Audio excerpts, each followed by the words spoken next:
মামলাটা হয় এবং আপনারা হয়তো দেখেছেন পুরো মামলাটা যে সুপ্রিম কোর্টে একটা অবজারভেশন আছে এই মামলার পরিপ্রেক্ষিতে যে যে আরজি করে যে 3000 খানা যে সিসিটিভি ক্যামেরা, এই সিসিটিভি ক্যামেরা রাজ্য সরকার তার ফুটেজটার সংরক্ষণ করতে ডিলে করলো কেন? রাজ্য সরকার বলছে যে এতগুলো সিসিটিভি ক্যামেরা ইনস্টল করা আছে, ইনস্টল করা থাকা সত্ত্বেও যে তারা যে মানে যে সিসিটিভি ক্যামেরা যে ফুটেজটা যে সংরক্ষণ করতে হয় সেটা এত ডিলে হলো কেন? এক নম্বর। দু নম্বর হচ্ছে যে এই যে সৎকার করার সময়, মৃতদেহ সৎকার করার সময় যে পুলিশের যে অতি সক্রিয়তা, যে তারা তড়িঘড়ি সৎকার করে ফেলছে। বাবা মার কাছে টাকা নেই সৎকারের জন্য দেওয়ার, কিন্তু পুলিশ নিজের টাকা দিয়ে সৎকার করে দিচ্ছে, এটা একটা। তৃতীয় নম্বর হচ্ছে যে মানে যখন ময়নাতদন্ত হচ্ছিল ছটার পর, সন্ধ্যে 6টার পর যে ময়নাতদন্ত, এটা পুরোপুরি একটা বেআইনি প্রক্রিয়া।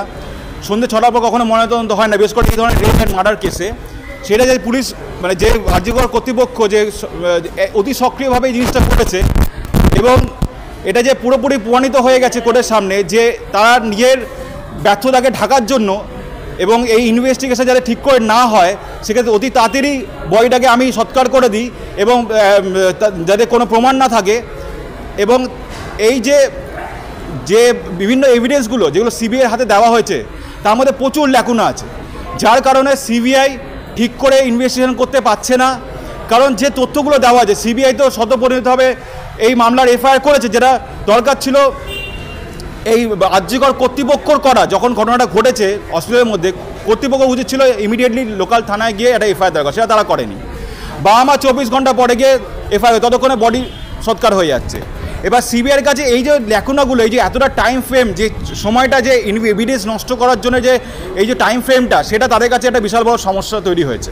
তবুও তারা চেষ্টা করছে, কারণ মানুষের আশা ভরসা এই ধরনের এজেন্সির ওপর আছে, যার কারণে মানুষ চায় যে তারা করুক, ইনভেস্টিগেশন করুক এবং এর যে যথাযথ শাস্তি, যে সত্যিকারের কালপিট তাকে যেন দেওয়া হোক এবং একটা দৃষ্টান্তমূলক শাস্তি দেওয়া হোক, যাতে আপামর পশ্চিমবাংলাবাসী এবং ভারতবর্ষ তথা সারা বিশ্বের মানুষ এটা যেন দেখে এটা মনে করে যে যদি আগামী দিন কেউ এই ধরনের ক্রাইম করে তাহলে তার জন্য এরকম চরমসহ শাস্তি হয় এবং সে যেন না করতে পারে। একজন স্টুডেন্ট কি করে একজন ফিঙ্গার বিশেষজ্ঞ হয়ে যেতে পারে, এটা একটা বিশাল বড় সমস্যাকর।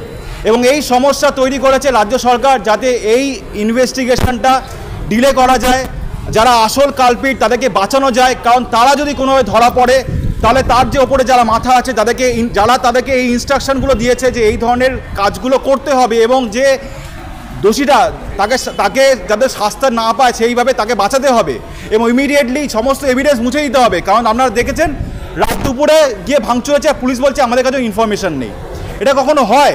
কোনো একটা সরকারি হাসপাতালে গিয়ে ভাঙচুর হচ্ছে আর পুলিশ সেখানে প্রেজেন্ট আছে, তাদের কাছে ইনফরমেশন নেই যে সে ভাঙচুর করছে এবং তারা ফুটো জগন্নাথের মতো দেখছে যে একটা এভিডেন্স ট্যাম্পারিং হচ্ছে, যে এমার্জেন্সি রুম ভাঙা হচ্ছে, 3য় তলায় গিয়ে সেমিনার রুমের কাছাকাছি একটা জায়গায় লেবার ওয়ার্ড, সেখানে গিয়ে ভাঙচুর করা হচ্ছে।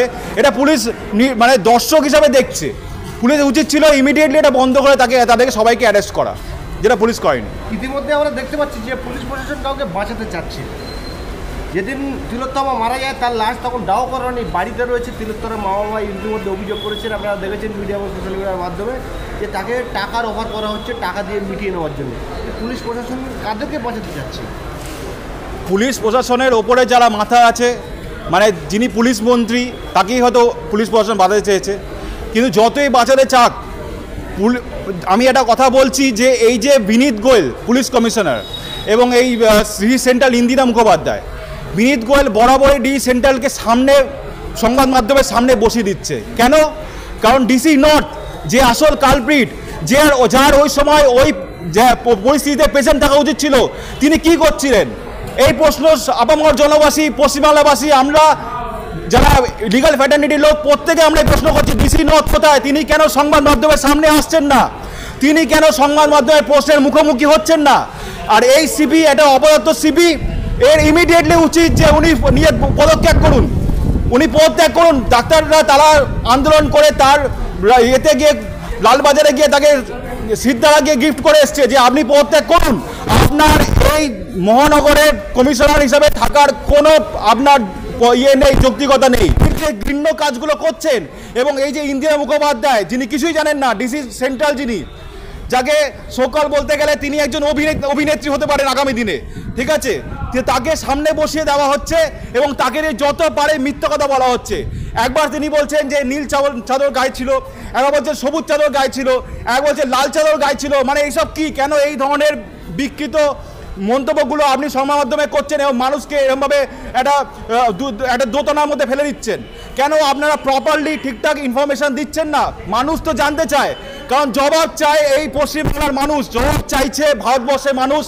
এবং আপনারা তো জানেন যে লন্ডন এবং জার্মানি, ইউএসএ সব জায়গার বাঙালির যারা আছেন এনআরআইরা, নন রেসিডেন্ট ইন্ডিয়ারা, তারা রাস্তা নিয়ে প্রতিবাদ করছে এবং তারা বিচার চাইছে এবং এই অভয়াকাণ্ডে যত শীঘ্রই হোক তারা বিচার চাইছে বলে, এবং এই ধরনের আপনাদের মন্তব্য তাদেরকে বিচলিত করছে।